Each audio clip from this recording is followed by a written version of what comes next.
శ్రీకృష్ణ పరబ్రహ్మణే నమః. మనం ఈరోజు అథర్వ వేదాంతర్గతమైన ఉపనిషత్తుల్లోని ఫస్ట్ ప్రశ్నోపనిషత్తు మనం చెప్పుకుందాం. ఎందుకంటే అందరికీ కూడా చాలా ప్రశ్నలు, చాలా సందేహాలు ఉంటాయి కాబట్టి ఇది చిన్నది కాబట్టి దీన్ని చెప్పదలుచుకున్నాను. ఏ యుగంలోనైనా సరే మానవ జాతికి ఉపనిషద్ విజ్ఞానం తప్పనిసరి అని తెలుస్తోంది కదా.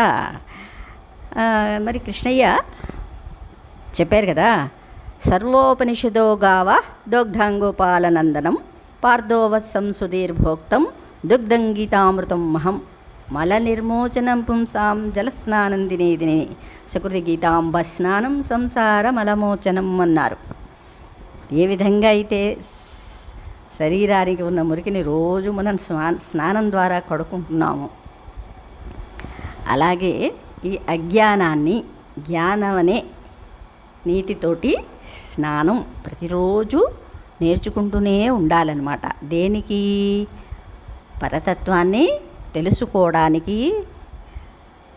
తెలుసుకుంటే నదులన్నీ ఏ విధంగా అయితే సముద్రాన్ని చేరాక తమ ఉనికిని కోల్పోతాయో, అలాగే పరబ్రహ్మతత్వాన్ని తెలుసుకుంటే ఈ జీవుడు కూడా తాను కూడా పరబ్రహ్మమే అని తెలుస్తుందన్నమాట. అవునా? శ్రీకృష్ణ పరబ్రహ్మణే నమః. సరే, అథర్వ వేదాంతర్గతమైన ప్రశ్నోపనిషత్తు ఇత్యాది ఉపనిషత్తులకు శాంతి మంత్రం చెప్పబడింది కదా. ఇది మనం చదివి తర్వాత ప్రశ్నోపనిషత్తు మొదలెడదాం.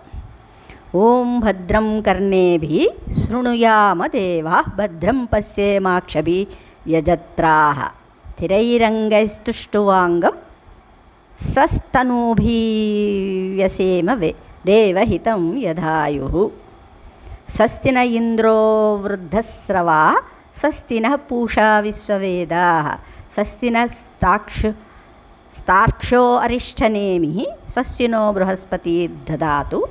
ఓం శాంతి శాంతి శాంతి అన్నారు. ఫస్ట్ మనం దీన్ని అర్థం చేసుకుందాం. ఓం భద్రం కర్ణేభిః అంటే, ఓ దేవతలారా, మేము మా చెవులతో శుభప్రదమైన విషయాల్నే వినిదము కదా.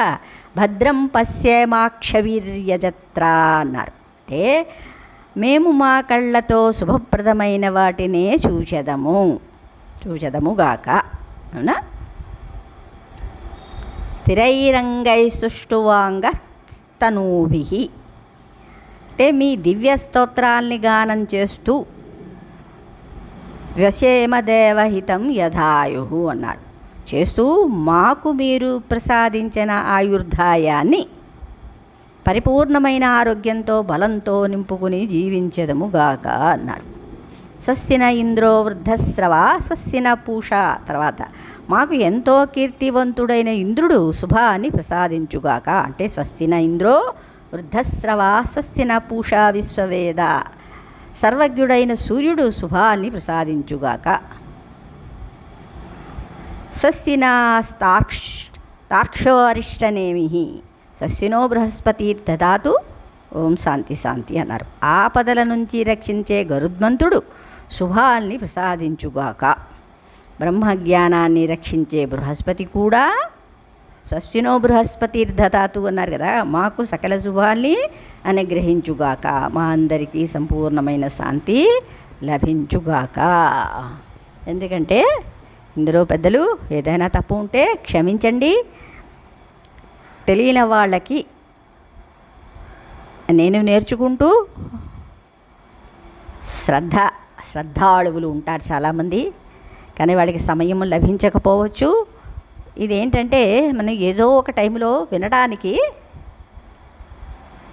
చక్కగా ఉంటుంది.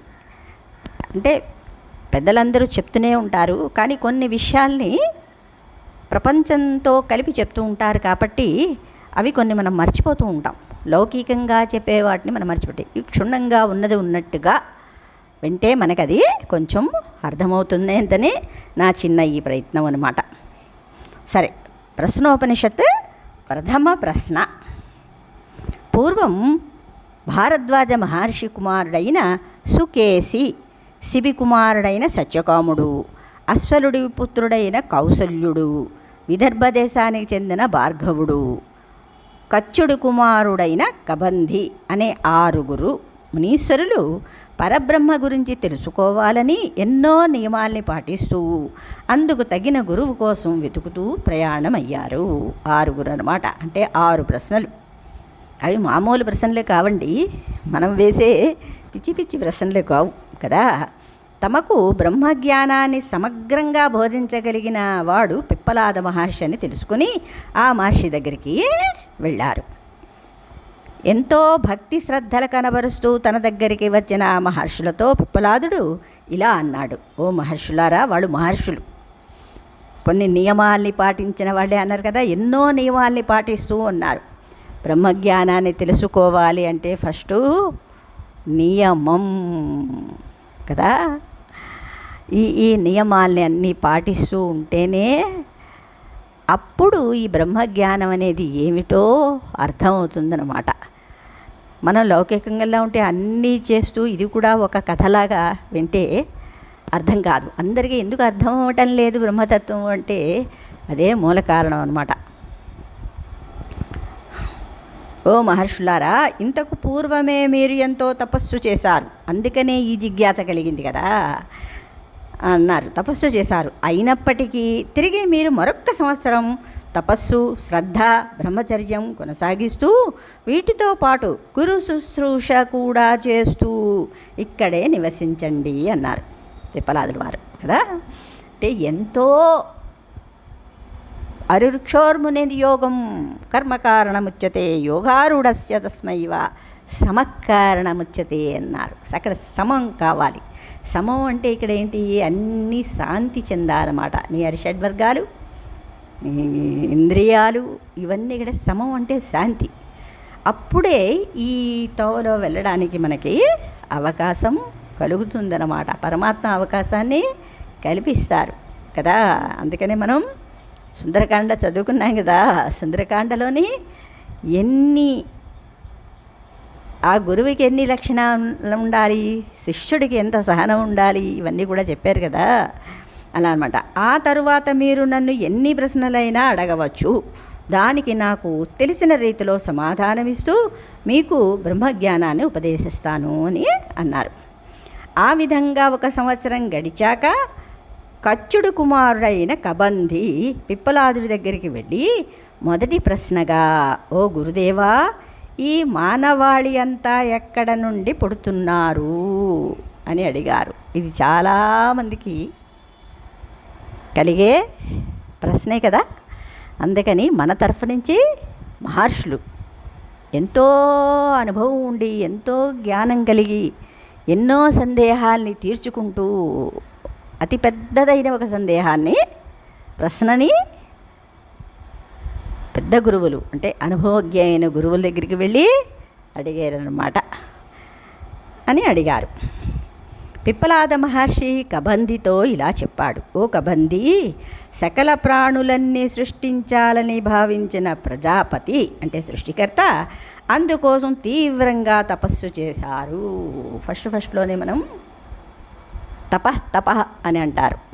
ఏమిటి, పరబ్రహ్మ కనిపించాక మళ్ళీ తపస్సు చేయమంటారు. నేను ఒక్కడనే ఉన్నాను, చుట్టూ సముద్రమే ఉంది, నేను ఎక్కడి నుంచి వచ్చాను అని బ్రహ్మ చాలా తపన పడతారు కదా. అప్పుడు ఒక శబ్దం వినబడుతుంది తనలోంచే అని, తపస్సు చేయమని. అన్నిటికీ మూలం ఏమిటి, తపస్సు చేస్తే క్వశ్చన్లకే ఆన్సర్ లభిస్తుంది అని పరబ్రహ్మే చెప్పారనమాట కదా. తపస్సు చేశాడు. తర్వాత ఆకాశాన్ని ప్రాణాన్ని సృష్టించాడు. తాను సృష్టించిన ఈ 2 కలిసి తరువాత ఎన్నో రకాల జీవుల్ని సృష్టిస్తారని ఆయన భావించారు. అన్నిటికీ ముఖ్యం ఏంటి, ఆకాశం. అంటే అవకాశం కావాలి కదా. ఏదైనా ఒక వస్తువుని తయారు చేయాలి అంటే అక్కడ అవకాశం ఉండాలి. అంటే ముడి పదార్థాలు కావాలి కదండి. ముడి పదార్థాలు లేనిదే ఏ వస్తువుని కూడా మనం సృష్టించలేము. అందుకనే ముందు అవకాశాన్ని సృష్టించుకొని ప్రాణాన్ని సృష్టించారు. అన్నిటికీ మూలం ఏమిటి, ప్రాణం. ప్రాణం ఉంటే దేన్నైనా సృష్టించగలదు కదా. అందుకనే ఆకాశాన్ని, ప్రాణాన్ని సృష్టించారు. అంటే ఈ సృష్టిలోని మనకి ఒక్కొక్క దాంట్లో ఒక్కొక్క రకంగా చెప్పబడుతుందన్నమాట. అలాగే ఎవరి అనుభవాన్ని బట్టి ఋషులు మనకి ఈ సృష్టి రహస్యాన్ని చెప్తూ ఉంటారన్నమాట. సూర్యుడు శక్తి అయితే చంద్రుడు జడ పదార్థం కదా. అలాగే స్థూలమైన వస్తువులు, సూక్ష్మమైన వస్తువులు, ఇలా లోకంలో ఉన్న సమస్తం జడ పదార్థాలే. కనుక ఓ కబంది, వస్తువు అంటేనే జడ పదార్థం అని తెలుసుకో అని చెప్పారు. ప్రపంచంలో ఉన్న మీరు చూడండి, ఏ వస్తువైనా సరే వస్తువు అంటేనే జడం, కదలదు. కదిలేది శక్తి కదా. అది అంటే ఈ ప్రపంచం అంతా కూడా జడమే. దాన్ని నడిపించేది మనం అన్నారు కదా, సృష్టిని అంతా సృష్టించాక దానికి దేనికి కదలిక లేదు. అప్పుడు తానే అందులో ప్రవేశించారు పరబ్రహ్మ కదా. అందుకని అంటేనే సృష్టి అంతా కూడా జడ పదార్థమే అని చెప్పారు ఇక్కడ. సూర్యుడు ఉదయించి తన కాంతితో తూర్పు దిక్కు అంతా వ్యాపించి తన కిరణాలతో ఆ తూర్పు దిశ శక్తిని, ప్రాణాన్ని ఇస్తున్నారు కదా. తూర్పు దిశకి ప్రాణాన్ని ఇస్తున్నారు. అదేవిధంగా తన దివ్య కాంతి దక్షిణ, పడమర, ఉత్తర, ఊర్ధ్వ, అధోభాగాలలో వ్యాపింపజేసి ఆయా భాగాలకి కూడా తన కిరణాలతో ప్రాణశక్తిని ప్రసాదిస్తున్నారు. వైశ్వానరుడు, విశ్వరూపుడు, ప్రాణశక్తిని ప్రసాదించేవాడు అయిన సూర్యుడు ఆ విధంగా ఒక అగ్నిగోళంలాగా ఉదయిస్తాడు. ఇదే విషయం ఋగ్వేదంలో కూడా చెప్పబడింది అన్నారు. విశ్వరూపుడు ఎన్నో కిరణాలు కలిగినవాడు, సర్వజ్ఞుడు, సకల ప్రాణులకి ఆధారంగా ఉన్నవాడు, ఒకే జ్యోతి స్వరూపంగా ప్రకాశిస్తున్నవాడు, ఎంతో వేడిని కలిగి ఉన్నవాడు, 1000 కిరణాలతో వెలుగొందుతూ 100 విధాలుగా ప్రవర్తించేవాడు, జీవులందరికీ ప్రాణమైనవాడు అయిన ఈ సూర్యుడు నిత్యం ఉదయిస్తున్నాడు. కాలంలోని ఒక భాగమైన అంటే సంవత్సరమే ప్రజాపతి అంటే సృష్టికర్త. అంటే కాలమే పరమాత్మ కదా. అసలు కాలం అనేది లేకపోతే మనం ఎలాగ గణనీయం చేస్తాం? అందుకని కాలమే దేవత అన్నారు, కాలుడు అన్నారు కదా. అది అందుకని ఎవరు అది సృష్టికర్త అన్నమాట. అంటే కాలంలోనే అన్నీ జరుగుతాయి కదా. సృష్టికర్త ఆయనకి దక్షిణాయనం, ఉత్తరాయణం అని 2 మార్గాలు ఉన్నాయి. ఇది జాగ్రత్తగా అర్థం చేసుకోండి. అంటే సృష్టికర్తకి మనకు కూడా 2 భాగాలే కదా. ఆయుష్ 50 తర్వాత 50 తర్వాత అవునా. సూర్యాస్తమయం సంధ్య అంటారు. సంధ్య అంటే ఇంకా పగలంతా అయిపోతుంది, రాత్రి వస్తుంది. అంటే మనం కూడా 50 తర్వాత నుంచి కూడా మనకి వృద్ధాప్యం, మరణానికి సమీపిస్తున్నాము. అంటే చీకటి అవుతోంది అని అర్థం కదా. ఏదైనా సరే 2 భాగాలు.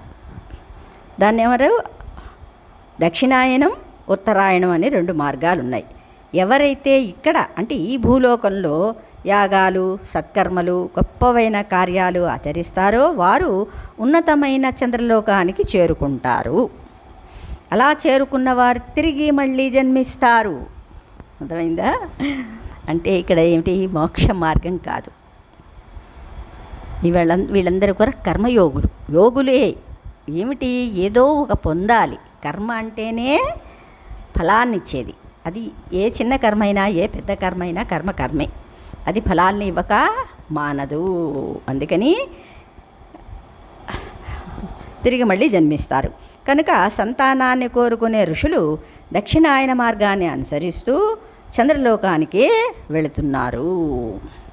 ఓ కబంధి, సంతానార్థులు ఆ విధంగా దక్షిణాయన మార్గాన్ని అనుసరించి చంద్రలోకానికి వెళితే ఆత్మను తెలుసుకోవాలనుకునేవారు తపస్సు, బ్రహ్మచర్యం, నియమనిష్టలతో కూడిన జీవితం, ధ్యానం వంటివి ఆచరించి తద్వారా ఉత్తరాయణ మార్గంలో ప్రవేశించి సూర్యుణ్ణి అంటే సూర్యలోకాన్ని చేరుకుంటారు. అంటే అది జ్ఞాన మార్గం. చంద్రమార్గం అంటే ఫల మార్గం, సూర్యమార్గం అంటే జ్ఞాన మార్గం కదా. దానికి ఏం చేయాలి మనం? తపస్సు, బ్రహ్మచర్యం, నియమనిష్టలతో కూడిన జీవితం, ధ్యానం. అవునా? సూర్యలోకాన్ని చేరుకుంటా. ఈ ఉత్తరాయణ మార్గం ఎన్నో శక్తులకి నిలయం. అది అమరమైనది, ఎలాంటి భయాలు లేనిది. ఈ మార్గమే పరమ లక్ష్యం. ఈ మార్గం ద్వారా వెళ్ళిన వాళ్ళు తిరిగి జన్మ ఎత్తరు. కానీ మనం ఏమనుకుంటారు, ఉత్తరాయణంలో దక్షిణాయనం అంటే ఏమిటి? దక్షిణాయనంలో మహర్షులు ఏదో ముక్తి ఉన్నవాళ్ళు పోతే మళ్ళీ వాళ్ళు జన్మిస్తారని అర్థం కాదు కదా. ఇది మనకి తెలియడం కోసమే ఉత్తరాయణం దక్షిణాయనం అనేది మనకి సంబంధించింది అనమాట. ఏ మార్గంలో నువ్వు వెళ్ళాలో నిశ్చయించుకొని, ఇది మార్గం. ఈ మార్గం ద్వారా వెళ్ళిన వాళ్ళు తిరిగి జన్మ ఎత్తరు. ఏ మార్గంలోని? ఇంకా మళ్ళీ జన్మ అక్కరలేదు అనుకున్న వాళ్ళు కదా. ఉత్తరాయణం తిరిగి ఉత్తరాయణంలో ఎంతమందో కర్మిష్ఠులు వెళ్ళిపోతున్నారు, వాళ్ళందరూ మోక్షానికి వెళ్తారని అర్థం లేదు కదా. ఏ మార్గంలో ఉన్నావు ఆ మార్గాన్ని అనుసరిస్తే అది ఉత్తరాయణమా దక్షిణాయనమా అని తెలుసుకోవాలన్నమాట. జన్మ ఎత్తారు. ఈ మార్గాన్ని అందరూ పొందలేరు. దాని గురించి క్రింది శ్లోకం చెబుతోంది. సూర్యుడు 5 పాదాలతో ఉంటాడు. ఆ పితృదేవుడు అంటే సూర్యుడు 12 రూపాల్ని ధరిస్తాడు. ఆయనే పైనుంచి వర్షాన్ని కురిపిస్తాడని కొందరు, ఆయన సర్వజ్ఞుడని, 7 చక్రాలు 6 ఆకులతో ఉన్న రథంలో సంచరిస్తాడని మరికొందరు చెప్తారు. సంవత్సరంలో ఒక భాగమైంది కదా. సంవత్సరంలోనే 2 భాగాలు చెప్పుకుంటాం కదా, ఉత్తరాయణం దక్షిణాయనం. తర్వాత సంవత్సరంలోనే ఏమొస్తుంది? మాసం కదా. మాసం, ఆ మాసమే ప్రజాపతి సృష్టికర్త. ఆ మాసంలో 2 పక్షాలు ఉంటాయి. ఇక్కడ కూడా మళ్ళీ 2 మాసంలో 2 ఉంటాయి కదా. శుక్లపక్షం కృష్ణపక్షం కదా. 2 పక్షాలు ఉంటాయి. కృష్ణపక్షం ఇది జడ పదార్థం, శుక్లపక్షం ఇది ప్రాణం. ఋషులు తమ యజ్ఞయాగాల్ని ప్రాణస్వరూపమైన శుక్లపక్షంలోనే చేస్తారు. రోజులో భాగమైన రాత్రి పగలు ఇవి కూడా 2. అవునా? ఫస్ట్ ఏమైంది? 6 భాగాలు అంటే 6 నెలలు 12 నెలలు 2 భాగాలు, సంవత్సరానికి 2 భాగాలు. తర్వాత సంవత్సరంలోనే నెల, మళ్ళీ సంవత్సరంలో నెలలోనే ఒక దినం, దినంలోనే మళ్ళీ 2. అర్థమవుతుంది? అది ఎంత ఎక్కడ నడుస్తోంది? కాలంలోనే కదా. కాలంలోనే అన్నీ జరుగుతూ ఉంటాయి కాబట్టి కాలానికి అంత గొప్ప విశేషత అన్నమాట. రోజులో భాగమైన రాత్రి పగలు కూడా ప్రజాపతి స్వరూపమే. ఇదంతా కూడా సృష్టి. మనం ఈ కాలంలోనే ఇక్కడ ఎన్నో సృష్టి చేస్తున్నాం. పుట్టిన వాళ్ళం పుట్టినట్టు ఉండిపోయామా? పగలు రాత్రి ఎన్నో కర్మలు చేసి ఎవరైతే మంచి కర్మలు చేస్తారో ఇంకా జన్మ లేదనుకుంటా. ఆ జన్మ లేదు అనుకునే ఆ యొక్క కోరిక కూడా కలగాలి కదా. కానీ మళ్ళీ వాళ్ళు ఆ చక్రంలోనే తిరుగుతూ ఉంటారు, మళ్ళీ పుడుతూ ఉంటారు, మళ్ళీ చస్తూ ఉంటారు. ఈ చక్రంలోనే కదా, ఈ కాలంలోనే కదా. కాలంలోనే ముక్తి ఉంది, మళ్ళీ జన్మ కూడా ఉంది. అది ఎంచుకునే జీవుని బట్టి ఉంటుందన్నమాట. ప్రజాపతి స్వరూపమే. ఈ రెండింటిలో పగటి కాలం ప్రాణం, రాత్రికాలం జడం. అంటే ఈ ప్రాణం శక్తి స్వరూపంగా ఉంటే కదా మనం పగలు పనులు చేయగలుగుతాం. రాత్రి ఎవరైనా ఏమైనా చేయగలుగుతారా? అది జడం. అంటే దానికి విశ్రాంతి సమయం అన్నమాట. విశ్రాంతి కావాలి. విశ్రాంతిగా ఉండాలి అంటే అన్నీ పని చేయకుండా ఉండాలి. దాన్ని మరి జడం అన్నారు కదా, అదనమాట జడం. ఎవరైతే ప్రాణస్వరూపమైన పగటి కాలంలో సంభోగాన్ని చేస్తారో వారు ప్రాణాన్ని నష్టపరుచుకుంటారు అన్నారు. రాత్రి సమయంలో సంభోగం చేసేవారు బ్రహ్మచర్యాన్ని ఆచరించినట్లే అన్నారు. శ్రీకృష్ణ పరబ్రహ్మణే నమః. రాత్రి పగలే కాదు, అన్నం కూడా ప్రజాపతి రూపమే అన్నారు. ఎందుకంటే ఆహారంగా ఉండే అన్నం నుంచే రేతస్సు అంటే వీర్యం రూపొందుతుంది. ఆ రేతస్సు నుంచే సకల జీవులు ఉద్భవిస్తున్నారు కాబట్టి అది కూడా ప్రజాపతి అన్నారు. అంటే అది సృష్టే కదా, సృష్టికర్తే కదా. నాయిక కబంధి ఈ విధంగా ప్రజాపతి రూపొందించిన వ్రతాన్ని ఎవరు నియమంగా పాటిస్తారో అలాంటి వారే మిథునం ద్వారా జంటని రూపొందిస్తారు. ఎవరిలో బ్రహ్మచర్యం, తపస్సు, సత్యనిష్ట ప్రతిష్ఠించబడి ఉంటాయో వారికి మాత్రమే బ్రహ్మలోకం అనగా స్వర్గం ప్రాప్తిస్తుంది. అంటే అన్నీ చేశాక కూడా అక్కడ పరబ్రహ్మాన్ని ఎక్కడ ప్రజాపతి సమక్షంలో అంటే బ్రహ్మగారి దగ్గరికి వెళ్ళిపోతారు వీళ్ళందరూ కూడా. అక్కడ మళ్ళీ బ్రహ్మ ఉన్నంత వరకు ఉండి బ్రహ్మతో పాటు వాళ్ళు కూడా ముక్తిని పొందుతారన్నమాట. కొంతమంది ఇంకా కోరికలు ఉన్నవాళ్ళు మళ్ళీ అంతవరకు వెళ్ళిన వాళ్ళు కూడా కిందకి రారునియం ఏమీ లేదు కదా. అలా కూడా వాళ్ళు స్వర్గంలో అన్నీ అనుభవించాక మళ్ళీ కిందికి వచ్చేస్తారు. ఆ విధంగా నియమబద్ధమైన జీవితం గడిపే వారికే పరమ పవిత్రమైన బ్రహ్మలోకం లభిస్తుంది. అంతేకాని వంచన, మోసం, అసత్యం లాంటి దుర్గుణాలు కలిగిన వారికి అది లభించదు. అంటే స్పష్టంగా అర్థమైంది కదా. ఇందులో మనం ఏం తెలుసుకున్నాము? ఇది ఫస్ట్ కబంది అడిగిన ప్రశ్నలకి ఈయన సమాధానాలు చెప్పారు కదా. అంటే దీంతో మనకి స్పష్టంగా అర్థమవుతోంది ఏమిటి, జీవునికి అంత తొందరగా ఇప్పుడు మనం వింటున్నామే కలియుగంలో ఏమిటో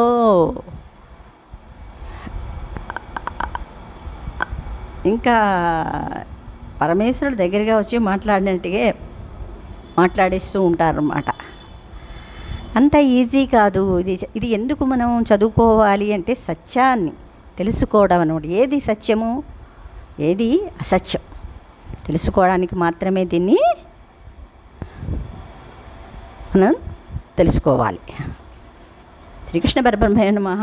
ఏదైనా నచ్చిందా లేదని నాకు కొంచెం కామెంట్ చెయ్యండి. మీకు ఇది నచ్చుతోందా, తెలుసుకోవాలనే అభిలాష ఉందా? ఇది నేను చదివే కూడా పెద్దలు రాసిన పుస్తకమే కాబట్టి ఇందులో ఏది కూడా అబద్ధం అనేది ఉండదు. మనం చేసే పనుల్లో